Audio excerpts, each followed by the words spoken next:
Hello and welcome to Up the Villa podcast. If you are new to our channel, subscribe. We are so close to 6,000 subscribers. Drop this video a like and get involved down below in the comment section on your predicted lineup for Newcastle United v Aston Villa. So in Up the Villa podcast HQ today, me, Justin and Ryan have been mulling over this team all day, figuring out which we think is the best team to take the most out of Newcastle away. And obviously with Gerrard's news that Buendia is a major doubt for the game as well. So that adds another little spanner to the works. But we've come up with a team and we've come up with which we think possibly is the strongest lineup for this game. You guys get in the comment section down below and drop your teams. And we're going to go through the reasons why and sort of maybe some players that we might think should feature and some that we don't. So we've mulled it over and we have pretty much all agreed on it. So Ryan's not with us today. Justin is, but Ryan agreed that this was our strongest team. And Justin sort of disagreed and he wanted to add a certain player in as well. So we'll hear why he wants that player in as well. So let's get straight into it then. I'm going to share this now, and this is the team that we are predicting for this lineup. So, Justin, what are you making of the lineup then? It's a good one really, because it's very interesting with what happened with obviously Ezri getting sent off, and with the news today that Emi Buendia looks like he's not going to make it. It does throw up a couple of little interesting scenarios, doesn't it? Who basically takes that third spot up front in the front three, or in one of the 10 slots, I suppose it is really, isn't it, behind Ollie Watkins? We've sort of plumped for Ramsey, but I would like to make a case for possibly Chukwuemeka maybe getting thrown in there. We'll go through the whole team, I think, won't we, bit by bit? But yeah, I think I don't think any of us really know what Gerrard's going to do. I mean, if you go on his substitutions when Deer went off, then obviously he chucked Chukwuemeka on. So he was obviously in his thoughts to play in that position. He obviously thinks he can play in that position. That's why he threw him on. But I've also thought today, since just before I came on air, there is also Ashley Young, isn't there? Who we put on for Coutinho, who has got obviously the experience as well and can play in that role. So I think it all depends on which way Steven Gerrard wants to attack it. Now, I said to you lads earlier that you know, we've got to make a change in the back four. That's got to happen, and looks like we're going to have to make a change in the front three. By putting Ramsey into that number 10 slot, it does then create a space in the midfield. So you're sort of messing up three areas, all three areas of the pitch by doing that. So that's the only reason I'm thinking he might stick with Ramsey in the 8 and the midfield 3 as they were in the week, and maybe bring Chukwuemeka in. Yeah, definitely. So we'll start from keeper then. Picks himself. There's no need to go into too much detail with Martinez. Luke Dean, obviously number 1, first choice left back. Tyrone Mings, captain. And this is an interesting one. I've got a few people's hair today, and they're saying they would prefer Courtney Hause instead of Callum Chambers, because we've got and again, how many torrid records have we got here? Another torrid record we got is that Chris Wood always scores against Villa, and his aerial threat is massive, and I feel like we do tend to struggle with strikers in the air. I think with Mings and Lukaku when he came on, I think we struggle. So they were making the point of maybe Courtney Hause for his aerial dominance. But, you know, I think it was telling for me that when Konsa went off, he went straight to Chambers. And I think that just, for me, Chambers has had minutes in the pre-season games that we've had, you know, just recently. So I see Chambers. Do you see any differently? Not really. I could see the argument for Courtney Hause because he's good in the air, and obviously Chris Wood is going to bring a big threat, isn't he? And And I think Chambers was brought in specifically because he's a right-footed centre-half as well. I think, obviously, we lost Twanzebe in January. And I think it's good to have like for like, I suppose. You know, Ezri Konsa's out, so Chambers is the natural right-sided defender to come in to replace him. But I do see the merits of bringing in Courtney Howes. You know, he's very, very good in the air. But two left-sided, I don't know what it is. Just I don't particularly like the look of two left-footed central defenders playing next to each other. I mean, the one thing that the sending off has done is probably took the pressure off Tyrone Mings a little bit, because I think if Konsa had been not suspended, I think all the focus would have been on, you know, would Chambers or House come in to replace Tyrone? And I think probably the sending off has saved that debate. Whether that's happened behind closed doors, you don't know. You know, it's still early in Gerrard's reign, but I don't think he would have been overly happy. I don't think Tyrone Mings would have been overly happy with what happened the other night. So he'll probably get another chance, I would think, to play and to try and sort these little niggles out and these little mistakes out. But for me, I agree with you, lads. I think Callum Chambers comes in and he makes his full debut for Villa in what will be a very tricky game for him. You know, to play full debut away there. You know, the fullbacks are going to have the work cut out with Saint Maxim. Obviously, he's the big threat, isn't he? So yeah, the back four and the goalkeeper, I think that's pretty much nailed on. Yeah, and then Matty Cash again, pretty standard, isn't it? And another thing that I want to pick up on as well is that a lot of Leeds fans were commenting us, not baiting us, they were commenting us, saying that Rafinha had one of his quietest games and poorest games for Leeds, and I reckon that's probably a testament to our defending with our fullbacks, to be fair. Mm-hmm. So if we can have that same mentality against Saint Maxim, then I'll be over the moon. So we'll move on into the midfield now. This is where it's going to get really interesting, and there'll probably be different fans saying that they want different things. But the reason why we've gone with these three is I think it gives us a little bit more balance, and I mean, I'd say we look a little bit more solid. And the reason why I think that is, I think this is going to be an important area in this match. And I think if they play Guimaraes in his first Premier League game, you know, his first start, we know how difficult the Premier League is. We know how difficult the pace of the Premier League is. And I would want to be right on him. I would want to let him know that the intensity of the Premier League is like something that he's never, ever played in before. And I just feel like if we've got Sanson, who is a very good presser, can be in and around midfield, Dougie Luiz and McGinn, I think that's a pretty solid midfield three for me, especially with, you know, coming up against like Shelvey as well. And yes, I think we see Jacob Ramsey being a brilliant runner, you know, making those late runs, and you probably would lose that slightly, but I just think I'd worry with Chukwuemeka starting in this game, knowing how difficult it is going to be. What do you think, Justin? Yeah, it's a good point. That is about him coming in and making his sort of full debut. Because I was just looking, when we played Chelsea, they just signed that Saul, hadn't they? Who come with a big reputation from Spain. I think it was in the league. Was it in the League Cup game or the league game? And he got took off at half time because he just didn't settle at all in the game. And you know, I think McGinn got into him. So yeah, it's going to be tough to come in and make your debut. But obviously, it'll help that they're at home. It's a tough one.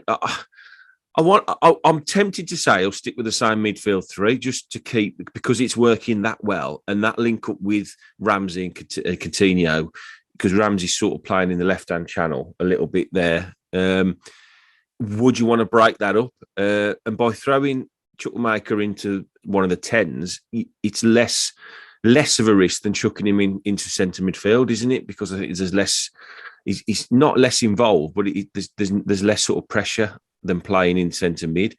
Again, through what's happened with Buendia and this debate now of does Ramsey move forward into the 10, and you know, it takes away this little argument, does Douglas Luiz start? Because I think if nobody had been injured or suspended, I think there was a case for maybe Sanson coming in and playing in the 6, maybe giving him a go there. So it's very interesting. McGinn, he's nailed on. He starts. I think probably Douglas Luiz will definitely start again. So it's either Ramsey pushing forward, which leaves a space. And if he does go with Sanson, I'd like to see Sanson replacing McGinn in the 6. I think we've spoken about this endless times now. We haven't got a natural 6 in the squad. We've got lots of good 8s. So I think I'd like to see Douglas Luiz push that a little bit further forward. And by putting Sanson in the 6, it would allow him to just push that bit further forward. And he might even get this little connection going with Philippe Coutinho as well. Both Brazilians. It might spark something there. So if they do go with that 3, that's the way I would like him to set it up, with Sanson playing probably a bit deeper and allowing McGinn and Luiz to maybe play more of an 8 and going forward a bit more. What I don't want to see is McGinn playing like a right back like he did the other day. I think there with what they're going to come at us like a steam train, aren't they? They've got to get the win. I think it's a bit risky leaving the midfield a little bit exposed if he's going to continue to try and slot in and cover Matty Cash's runs. But that's a more tactical thing, really, rather than formation. So, yeah, for me, I think that's probably more than likely going to be the 3. Although, I have got this, I'm going to make this case in a minute for Chukwuemeka when we get there. Yeah, I think it's really interesting, this one now, for what Gerrard does. And we're really going to see now where Gerrard's at when he's got these not difficult decisions to make, but decisions where he's got to start bringing in different players other than the ones that he'd like to pick week in, week out. And I think it's going to be really interesting. And I think if he does go with Chukwuemeka, it does show a real bold statement, one for Chukwuemeka and everything else. But I think one thing that when you think of Buendia is you think of everything that he does going forward. But when you watch Buendia in this system, he's also very good going from that inside to outside press. And he's very good on the defensive side of things. Yeah. So this is when I was thinking of our lineup today, that I had that in mind. And I just felt that with the nature of how difficult and challenging the game's going to be, I'm not sure Chukwuemeka I would 100% trust in this game for that alone, because we saw against Leeds that he gave that ball away for that back pass, didn't he? And it was criminal that he gave the ball away there. And they had the right chance, didn't they? So I'm just not sure. But Justin, come on then. Right. We all know the situation with Chukwuemeka and his contract. He's 18 months left, hasn't he? The rest of this season and next season. And the sort of, I don't know, his agent coming out, the sort of murmurings that are coming out is that he wants to go and play regularly and he doesn't feel like he's getting enough game time at Villa to commit himself long term. But it does seem that Steven Gerrard is trying to get him in as much as he can to maybe convince him that his future does lie at Villa and he has got a big part to play. You wouldn't be coming off the bench as first change, would you, if the manager didn't trust you?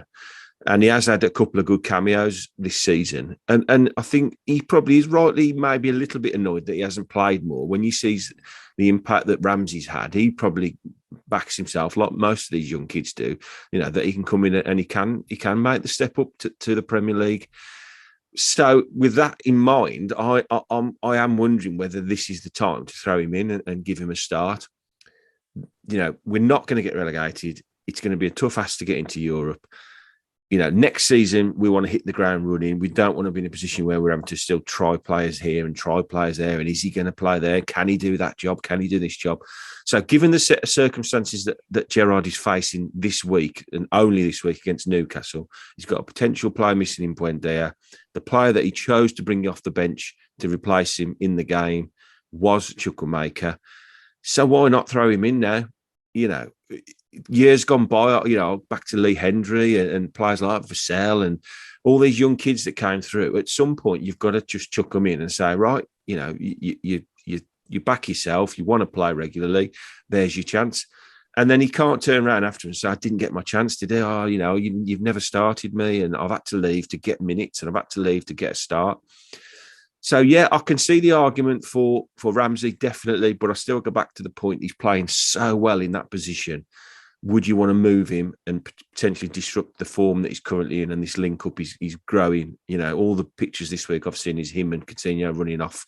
It's lovely to see that develop. When you've got a player of Coutinho's quality and a young lad coming through, a Villa fan, what an amazing thing that is to see develop. So the only other options, like we've said, is Ramsey going up there. Ashley Young is a possibility. And the one that none of us, I think, want to see is Danny Ings playing out of position there. I just don't want that. That for me would be last resort. If Chukwuemeka and a couple of others got injured in training this week and there's no one left, fair enough, chuck Danny Ings in there or play Watkins there. But under no circumstances, with players on the bench that can play that role better than Ings or Watkins can. By that, I mean Ramsey can play it better, Chukwuemeka can play it better, and Ashley Young can play it better. For me, it's one of those three has to start in that 10. And I just think it's time for Chukwuemeka. Just throw him in, throw the gauntlet down to the young kid.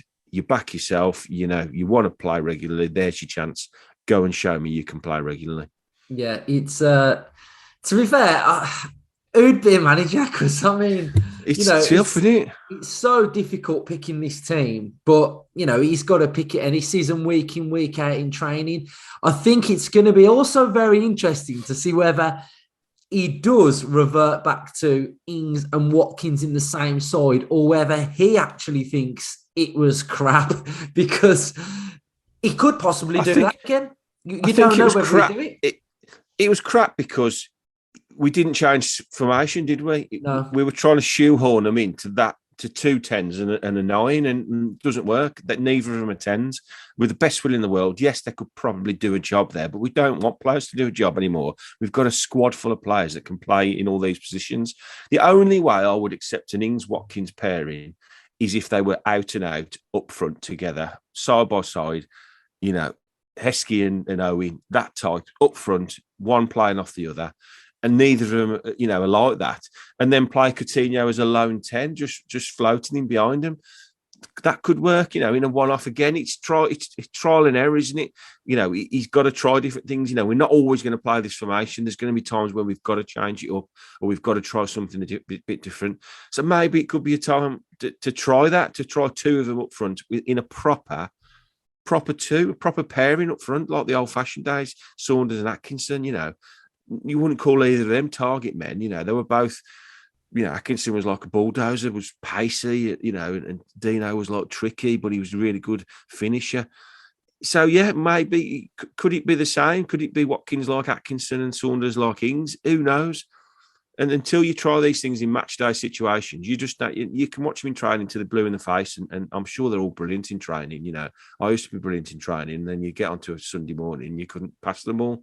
So it's until you're in that match day scenario, and that's when the chips are down, and you've got to do it on the day, and your first touch has got to be right, and your finishing's got to be bang on, and everything's got to be perfect.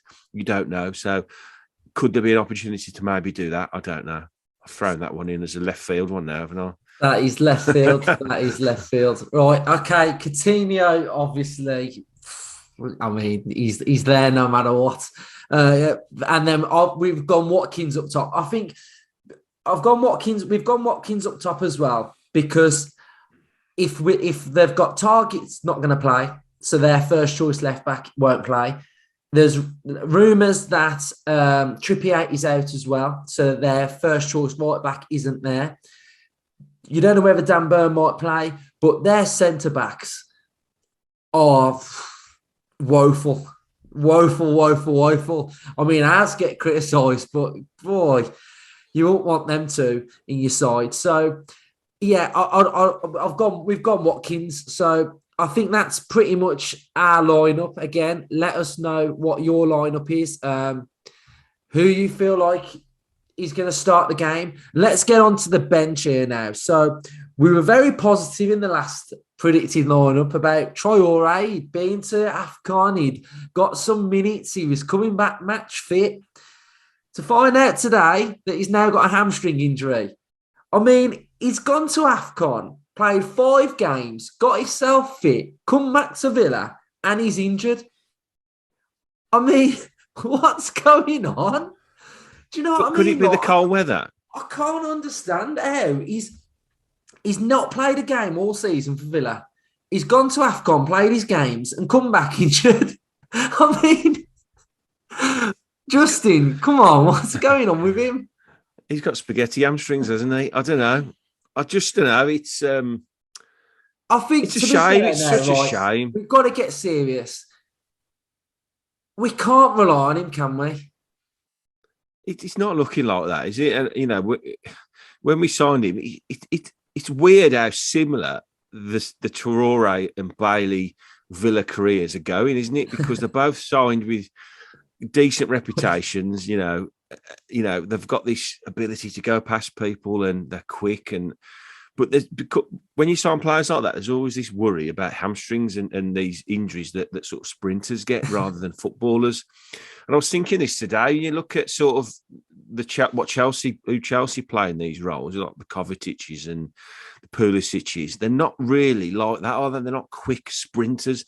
They're very technically gifted, good footballers. A bit like Coutinho. He's really in Buendia. And we've signed, although it was a different era, it was under Dean Smith, obviously, when he was sort of playing more wider players. So that's why they were signed. So I do wonder what kind of longevity either of them have got now at Villa. It is a shame because I was buzzing when we signed Leon Bailey in the summer, and I was chuffed we signed Bertrand Traore, to be fair, because he's a good footballer.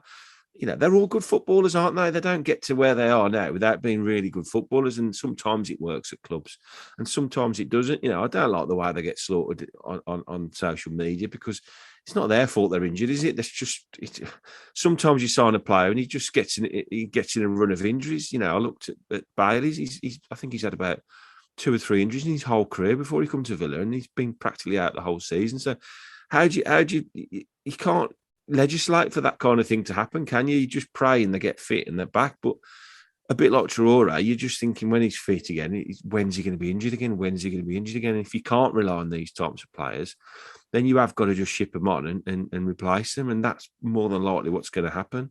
I mean, it's a shame. Yeah, but I mean, the one thing with Traore is, though, I mean, he's only ever going to be a bench player for us, isn't he? Because you just can't rely on him. You could never rely on Traore to be a starter in this side for a whole season, could you?